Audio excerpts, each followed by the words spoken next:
Hi, welcome to the show. This was scheduled to be an interview with Max Latham, but something's come up. So, Bill, it's good to have you back on the show again. Let's start with the more light-hearted side of the business. What's your favorite movie? It's. Could you just tell us a little bit more about that movie so our audience can kind of visualize this whole experience? It's an old school movie starring Brendan Fraser, Adam Sandler, and Steve Buscemi. A disgruntled band breaks into a radio station and takes the host hostage. Gee, that's interesting because the situation right here is quite similar except with no guns. Guns are for fucking pussies. Well, you know what they say. What's that? Silence is golden, but duct tape is silver. Speaking of which, do you think you might be able to let me move my arms at some point just to turn the recording off? You're cool roses. Can't risk it, mate. Anyway, so moving on, your living conditions are quite challenging, and it's not good to make light of them. But one of our callers has described your place as being like the TV show Breaking Bad. What would you say to that? They live in a fantasy world full of TV. The mainstream media can't be trusted. Sure, I'm with you 100%. I like to call it Rainbow Land. It's a world where the rivers are made of chocolate fudge, and the trees are made of cotton candy, and everyone loves each other, and nothing ever goes wrong. Interestingly, at the end of Plato's Phaedo, Socrates does actually mention such a place as actually really existing, and it is sometimes translated as rainbow, but the ancient Greek says chromata, a plural form of complexion. Anyway, the passage is very interesting and mentions magic, reincarnation, and even whether the earth is flat or spherical. It's fucking flat, mate. I'm telling you. Okay. It's flat, all right? Everybody got that? Okay, it's flat. It's flat. Just don't hurt him. Anyway, tell us more about Rainbow Land. Is he okay to do that, Bill? This time, but I'm in fucking charge here. Nobody moves. As I was saying, you can continue. You're all right by me, mate. May I speak? You may, geezer. Plato goes on to describe a place not unlike what Vittoria was describing, and this is also echoed by another much later author that actually left us an account of what it was like there, but it has never been translated into English. Who's that?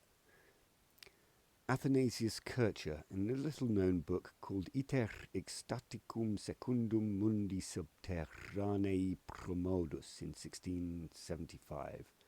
In English, mate. Certainly, my good man. No whacking furries, mate. It may be loosely translated as journey beyond the mind to the next world, the underworld located to the north-northeast.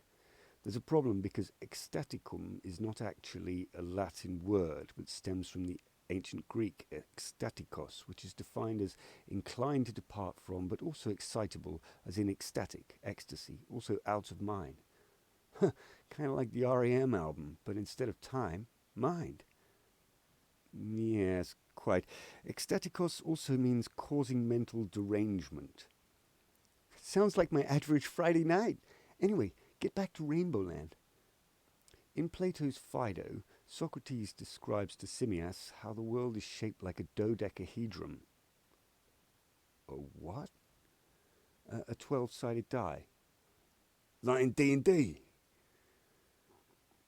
Totally, it's just like that movie Airheads.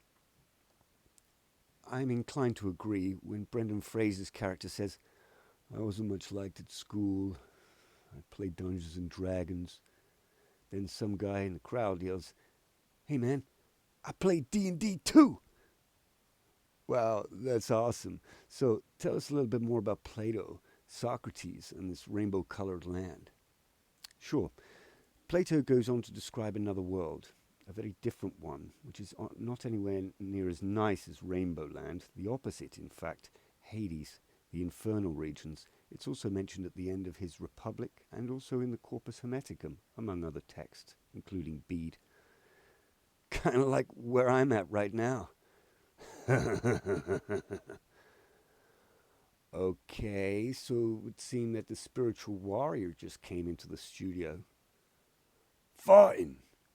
How did you get in here? I thought I had this place wired tight. The man at the door is a good friend of mine. I'm here to dial this whole thing down. Now, Bill, we've known each other a long time. Let Jack go. And what if I don't? Don't even go there. I'll fucking take a lot of you on. Let's have you.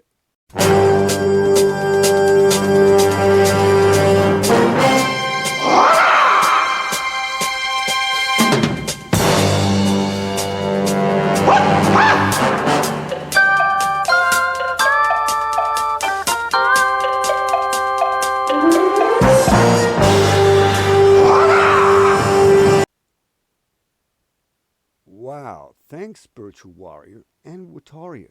You guys kick ass.